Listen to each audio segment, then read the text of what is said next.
আপনাদের এই মসজিদে আমরা সূরা বাকারার সংক্ষিপ্ত ফজিলত সম্পর্কে সংক্ষিপ্ত আলোচনা করব এবং তারপরে আমাদের যেটা সফরের মৌলিক কথা সেই বিষয়ের দিকে আমরা অগ্রসরমান হব ইনশাল্লাহ।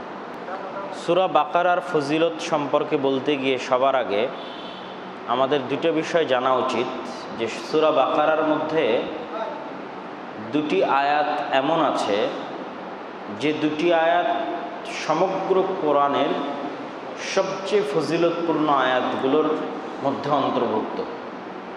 তন্মধ্যে একটি হচ্ছে আয়াতুল কুরসি। আয়াতুল কুরসি কোন সূরার অন্তর্ভুক্ত? আয়াতুল কুরসি কোন সূরার অন্তর্ভুক্ত? সূরা বাকারার অন্তর্ভুক্ত। তাহলে আয়াতুল কুরসির ফজিলত বাই ডিফল্ট সূরা বাকারার ফজিলত। আয়াতুল কুরসির যা যা ফজিলত অটোমেটিক সেটা কোন সূরার ফজিলত? সূরা বাকারার ফজিলত। কেননা আয়াতুল কুরসি কোন সূরার মধ্যে আছে? সূরা বাকারার মধ্যে আছে। আরেকটা আয়াত হচ্ছে সূরা বাকারার শেষ দুই আয়াত। তো সূরা বাকারার শেষ দুই আয়াতের ফজিলত অটোমেটিক সূরা বাকারার ফজিলত। কেননা সূরা বাকারার শেষ দুই আয়াত কোন সূরার অংশ? সূরা বাকারার অংশ। সূরা বাকারা মাদানী সূরা, সবচেয়ে লম্বা এবং বড় সূরা পবিত্র কোরআন, এবং পবিত্র কোরআনের সবচেয়ে বড় আয়াত এবং বড় শব্দ এই সূরার অন্তর্ভুক্ত। এক পৃষ্ঠাব্যাপী আয়াত আছে, আয়াতুদ দাইন, ঋণের আয়াত। এই আয়াত এই সূরা বাকারারই অন্তর্ভুক্ত, তথা কোরআনের সবচেয়ে লম্বা আয়াত এবং লম্বা সূরা সূরা বাকারার সাথে সম্পৃক্ত এবং সংশ্লিষ্ট। আর সূরা বাকারার মধ্যে আয়াতুল কুরসি আছে, যার আলাদা বিশেষ ফজিলত আছে, এবং সূরা বাকারার মধ্যে সূরা বাকারার শেষ দুই আয়াত আছে, যার আলাদা বিশেষ ফজিলত আছে। সহিহ মুসলিমের হাদিস, রাসূল সাল্লাল্লাহু আলাইহি ওয়াসাল্লাম বলেন, লা তাজআলু বুয়ুতাকুম মাকাবির ইন্নাশ শাইতানা ইয়ানফারু মিনাল বাইতিল্লাযী তুকরাউ ফীহি সূরাতুল বাকারাহ।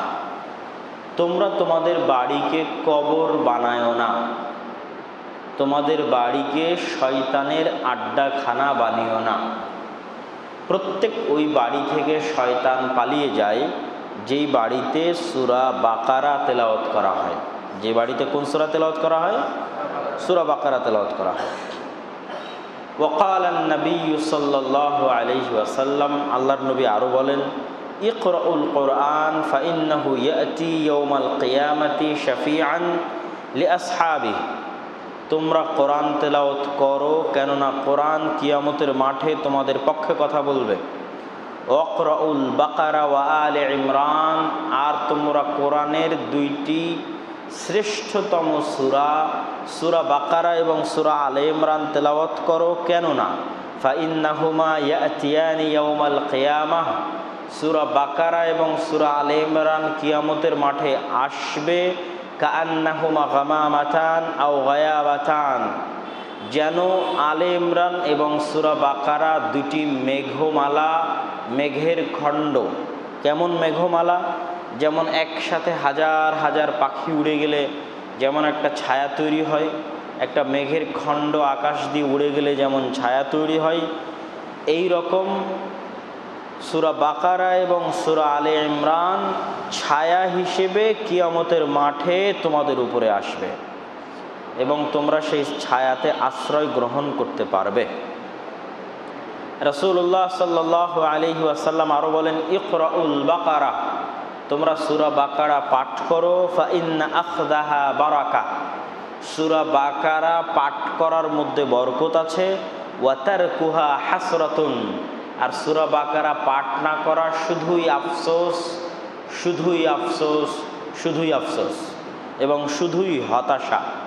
ওয়ালা তাস্তাতিউহাল বাতালাতুল সাহারাহ, আর সূরা বাকারা একমাত্র সাহসী, শক্তিশালী, পাওয়ারফুল ব্যক্তিরাই পাঠ করতে পারে, মানে তাদেরই ভাগ্য হয় পাঠ করার।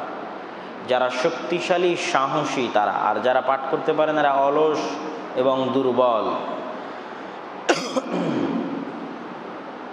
রাসূলুল্লাহ সাল্লাল্লাহু আলাইহি ওয়াসাল্লাম আরও বলেন, ইন্না লিকুল্লি শাইইন সিনাম ওয়া ইন্না সিনামাল কুরআনি সূরাতুল বাকারা।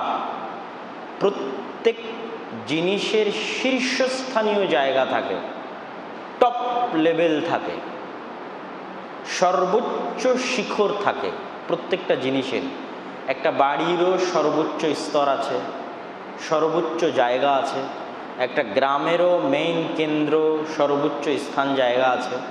একটা দেশেরও কেন্দ্রীয় সর্বোচ্চ শীর্ষস্থানীয় জায়গা আছে। প্রত্যেকটা জিনিসেরই এরকম মেইন জিনিসটা থাকে, সার নির্যাস থাকে, সর্বোচ্চ এবং শীর্ষ স্থান থাকে। তো সকল জিনিসেরই যদি এরকম সর্বোচ্চ শীর্ষ স্থান থাকে, ওয়া ইন্না সিনামাল কুরআন সূরাতুল বাকারা, তাহলে কোরআনের সবচেয়ে টপ শীর্ষস্থানীয় সূরা হচ্ছে কি? সূরাতুল বাকারা। কোরআনের সার নির্যাস এবং কোরআনের মেইন কেন্দ্রীয় হচ্ছে সূরা বাকারা। মান ক্বারাআহা ফি বাইতিহি লাইলান লাম ইয়াদখুলিশ শাইতানু ফি বাইতিহি সালাসা লায়ালিন।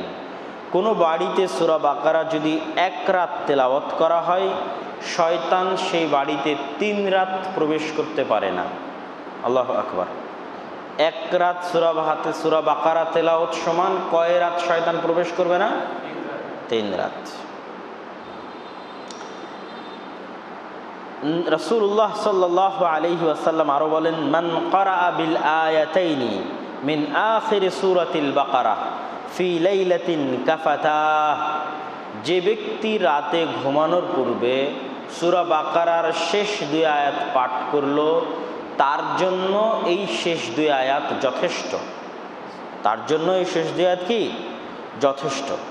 রাসূলুল্লাহ সাল্লাল্লাহু আলাইহি ওয়াসাল্লাম আরো বলেন, মান ক্বারাআ আয়াতাল কুরসি দুবুরা কুল্লি সালাতিন মাকতুবাতিন লাম ইয়ামনাহু মিন দুখুলিল জান্নাহ ইল্লাল মাউত।